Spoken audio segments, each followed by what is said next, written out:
বিশেষ করে আমাদের মহিদুল ভাইয়ের উপরে বেশিরভাগ টার্গেট ছিল যে একে জাহানে সরাতে, জাহানে মেরে দিতে হবে। তো সন্ধ্যা থেকে আমরা যতটা খবর পাই এর বাড়ির সামনে বেশ বসে থাকে। ওইদুল ভাই আমি যতটা জানি থানায় জানানোর সত্ত্বেও থানায় এসে ওইদুল ভাই কমপ্লেন করতে বাড়ির সামনে মারা হয় ওকে।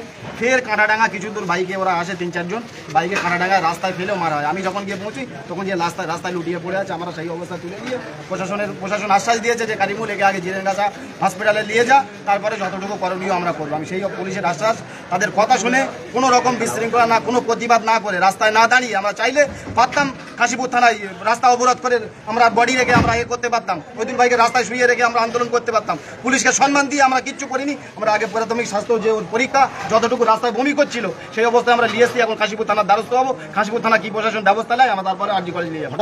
কি কেন মারলো, তারা মারলো এবং কেন মারলো? তো আপনারা বুঝতেই পারছেন এটা রাজনৈতিক চক্রান্ত, যে একাধিকভাবে বাইরের লোক এনে আমি চাইবো যে প্রত্যেকটা সিসি ক্যামেরা চেক করা হোক। বাইরের লোক যেভাবে ভাঙড়ে ঘুরুঘুরি করছে একমাত্র আইএসএফ নেতাদের, আইএসএফ কর্মীদের উপরে মারা চক্রান্ত চলছে। এটা প্রশাসনের কাছে বারবার আমরা অনুরোধ করছি। আমরা কি আপনাদের কাছে লিখিত দিলেও তো কাজ হচ্ছে না, তাহলে এবার কোথায় যেতে হয় আপনারা বলেন, আমরা সেই অবস্থা সেখানে যাব যাতে আমাদের এই নেতাদের সুরক্ষা দেওয়া হয়।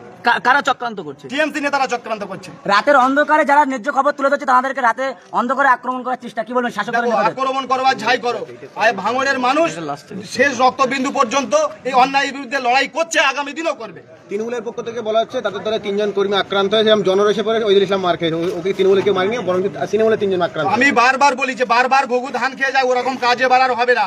এবারে ঠিক লোকের গায়ে হাত দিয়েছ, কোথায় যেতে হয় কতদূর নিয়ে যেতে হয় আমরা যাবো। বারবার নাটক করে হসপিটালে শুয়ে পড়ে এবার আর হবে না। পরিস্থিতি ওইদুল বাদ যা, সময় কথা হবে তাদের সাথে। সোশ্যাল মিডিয়ায় কিছু বক্তব্য দেখেন, ওইদুল দা বক্তব্য, সেখানে তৃণমূল নেতারা বক্তব্য, কি বক্তব্য পাল্টা বক্তব্য, এই করে নতুন করে ভাঙড়ে আবার উত্তেজনা কি মনে করেন? দেখো কথার বক্তব্য হবে তাই বলে কি জাহানে মেরে ফেলবে নাকি? যদি সেটা সেরকম মনে করে, আমি তো বারবার বলছি কোনো কর্মীদের নয়, ফেস টু ফেস নেতা আসুক, কোন নেতা আসবে ফেস টু ফেস লড়াই হবে তার সাথে। ভাঙড়ের মানুষ শান্তিতে ঘুমাক আমরা চাই। আপনার নাম পরিচয়? আমার কারিমুল ইসলাম।